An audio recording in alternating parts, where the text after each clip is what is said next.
Story Tom-Tit-Tot. Once upon a time there was a woman and she baked 5 pies. But when they came out of the oven they were over-baked, and the crust was far too hard to eat. So she said to her daughter, "Daughter," says she, "put them pies onto the shelf and leave 'em there a while.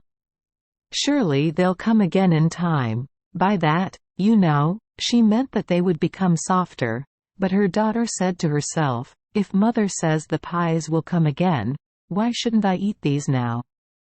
So, having good, young teeth, she set to work and ate the lot, first and last. Now when supper time came the woman said to her daughter, "Go you and get one of the pies. They are sure to have come again by now." Then the girl went and looked, but of course there was nothing but the empty dishes. So back she came and said, "No, mother, they ain't come again? Not one o' them?" asked the mother, taken aback like. "Not one o' them," says the daughter, quite confident. "Well," says the mother, "come again, or not come again, I will have one of them pies for my supper." "But you can't," says the daughter. "How can you if they ain't come? And they ain't, as sure as sure." "But I can," says the mother, getting angry. "Go you at once, child, and bring me the best on them. My teeth must just tackle it." "Best or worst is all one," answered the daughter, quite sulky, "for I've ate the lot, so you can't have one till it comes again, so there." Well, the mother she bounced up to see, but half an eye told her there was nothing save the empty dishes, so she was dished up herself and done for. So, having no supper, she sat her down on the doorstep, and, bringing out her distaff, began to spin.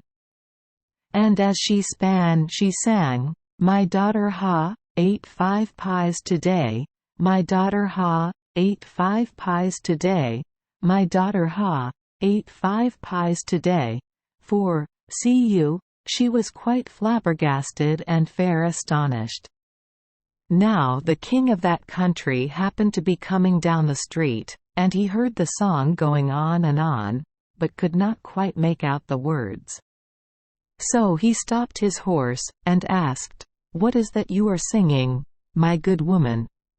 Now the mother, though horrified at her daughter's appetite, did not want other folk, leastwise the king, to know about it, so she sang instead, "My daughter spun 5 skeins today, my daughter spun 5 skeins today, my daughter spun 5 skeins today."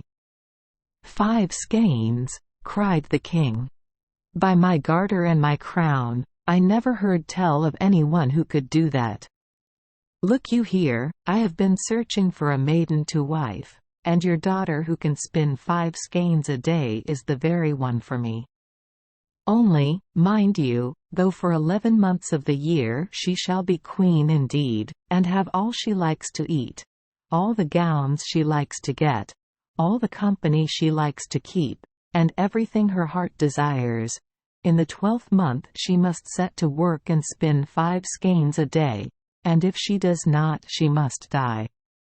Come, is it a bargain?" So the mother agreed. She thought what a grand marriage it was for her daughter. And as for the 5 skeins?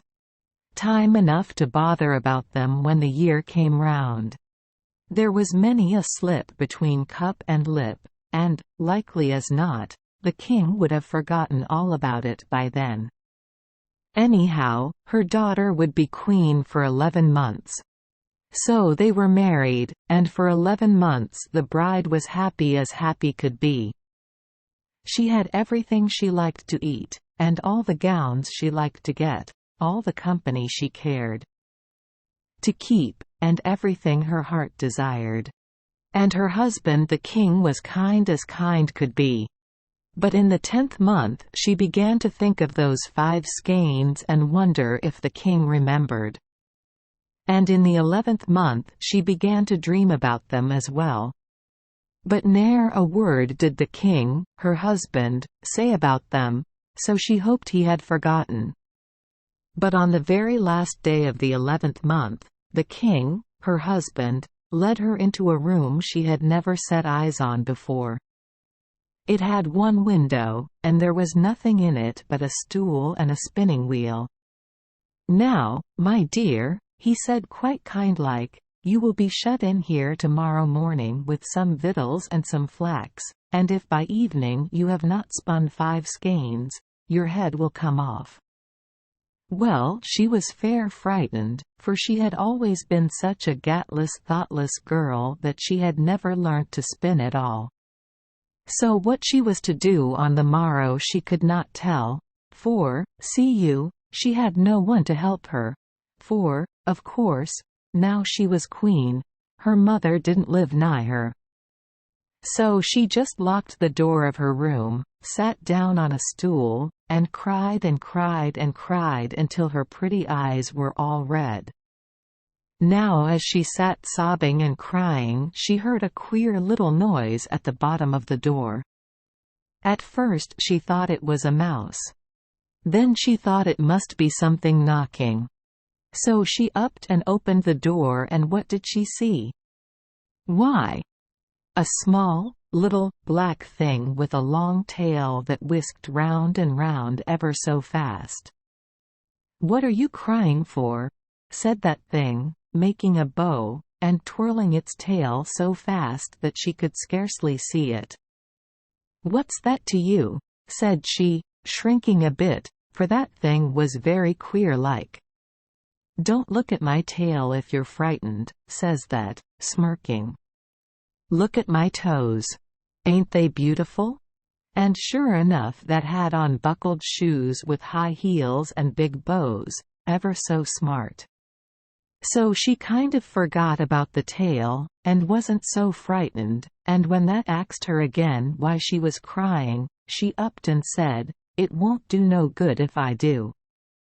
"You don't know that," says that, twirling its tail faster and faster, and sticking out its toes. "Come, tell me, there's a good girl." "Well," says she, "it can't do any harm if it doesn't do good." So she dried her pretty eyes and told that all about the pies, and the skeins, and everything from first to last. And then that little, black thing nearly burst with laughing. "If that is all, it's easy mended," it says. "I'll come to your window every morning, take the flax, and bring it back spun into 5 skeins at night. Come. Shall it be a bargain?"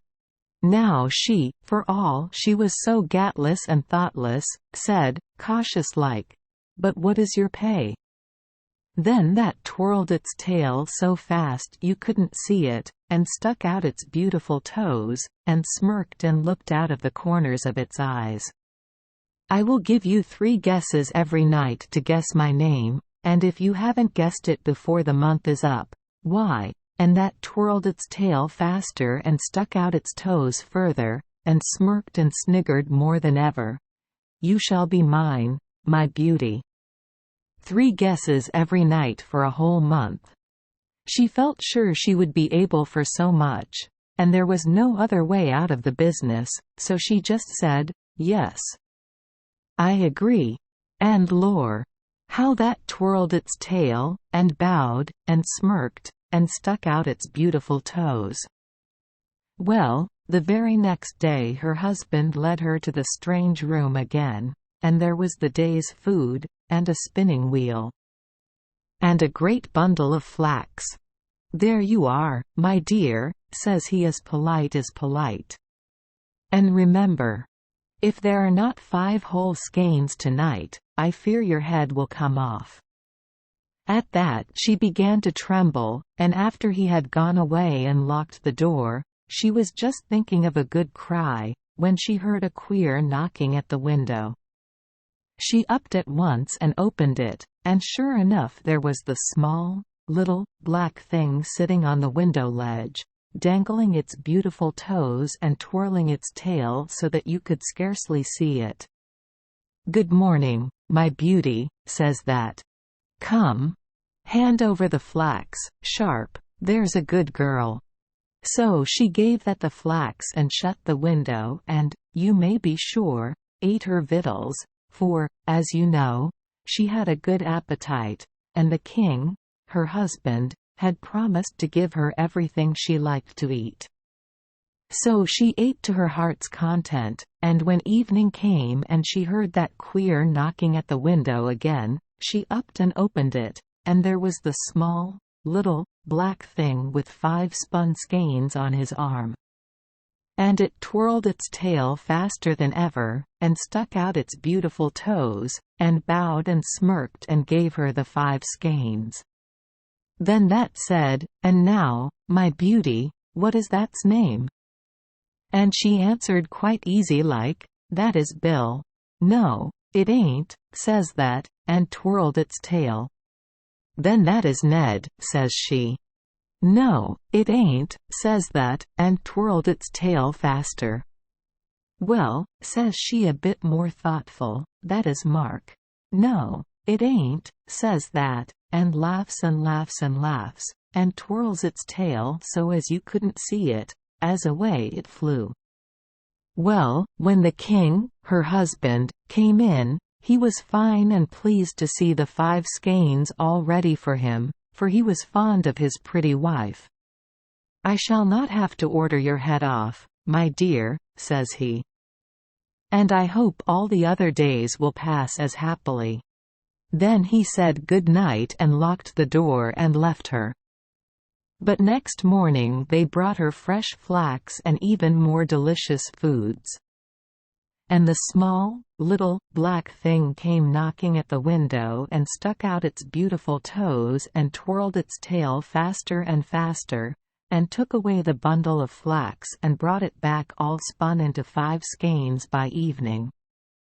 Then that made her guess 3 times what that's name was, but she could not guess right, and that laughed and laughed and laughed as it flew away. Now every morning and evening the same thing happened, and every evening she had her 3 guesses. But she never guessed right. And every day the small, little, black thing laughed louder and louder and smirked more and more, and looked at her quite maliceful out of the corners of its eyes until she began to get frightened, and instead of eating all the fine foods left for her, spent the day in trying to think of names to say. But she never hit upon the right one. So it came to the last day of the month but one, and when the small, little, black thing arrived in the evening with the 5 skeins of flax already spun, it could hardly say for smirking, "Ain't you got that's name yet?" So says she, for she had been reading her Bible, "Is that Nicodemus?" "No, it ain't," says that, and twirled its tail faster than you could see. "Is that Samuel?" says she all of a flutter. "No, it ain't, my beauty," chuckles that, looking maliceful. "Well, is that Methuselah?" says she, inclined to cry. Then that just fixes her with eyes like a coal of fire, and says, "No, it ain't that neither, so there is only tomorrow night and then you'll be mine, my beauty." And away the small, little, black thing flew, its tail twirling and whisking so fast that you couldn't see it. Well, she felt so bad she couldn't even cry, but she heard the king, her husband, coming to the door, so she made bold to be cheerful, and tried to smile when he said, "Well done, wife. 5 skeins again. I shall not have to order your head off after all, my dear, of that I'm quite sure, so let us enjoy ourselves."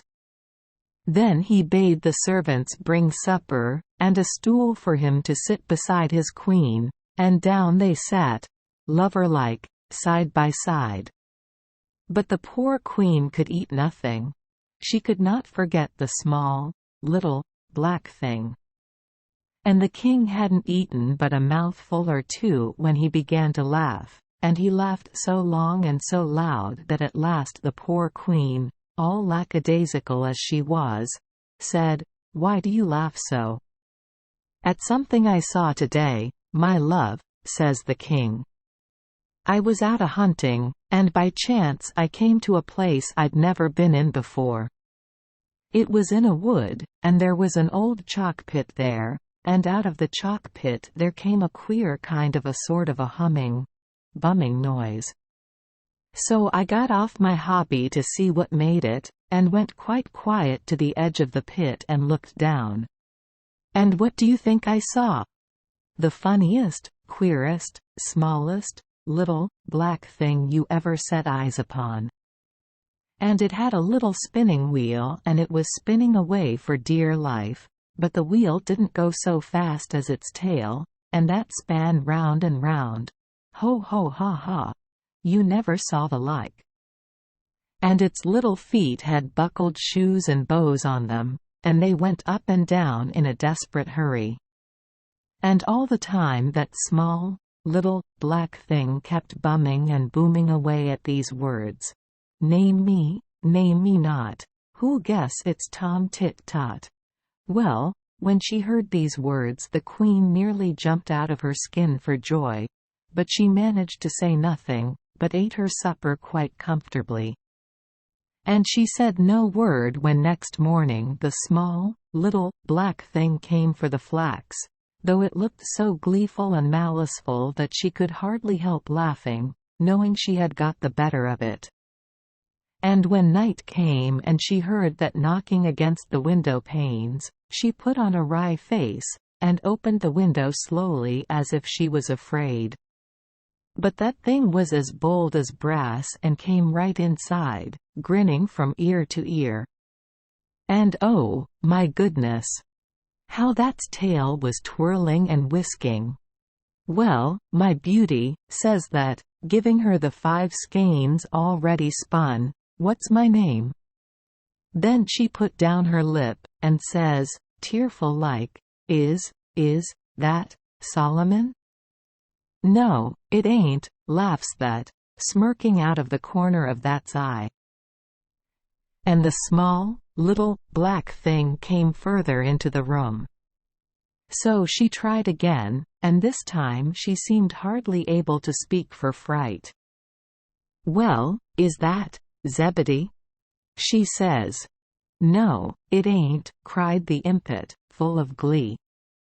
And it came quite close and stretched out its little black hands to her, and oh, its tail.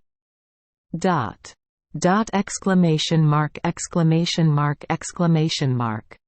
"Take time, my beauty," says that, sort of jeering like, and its small, little, black eyes seemed to eat her up. "Take time. Remember. Next guess and you're mine." Well, she backed just a wee bit from it, for it was just horrible to look at, but then she laughed out and pointed her finger at it and says she, Name me not. Your name is Tom-Tit-Tot." And you never heard such a shriek as that small, little, black thing gave out. Its tail dropped down straight, its feet all crumpled up, and away that flew into the dark, and she never saw it no more. And she lived happy ever after with her husband, the king. Thank you for joining us for today's fairy tale. We hope these stories bring joy and meaning to your day. If you love our channel, please hit the subscribe button so you won't miss any exciting tales. Wishing you a good night and sweet dreams. See you in the next story.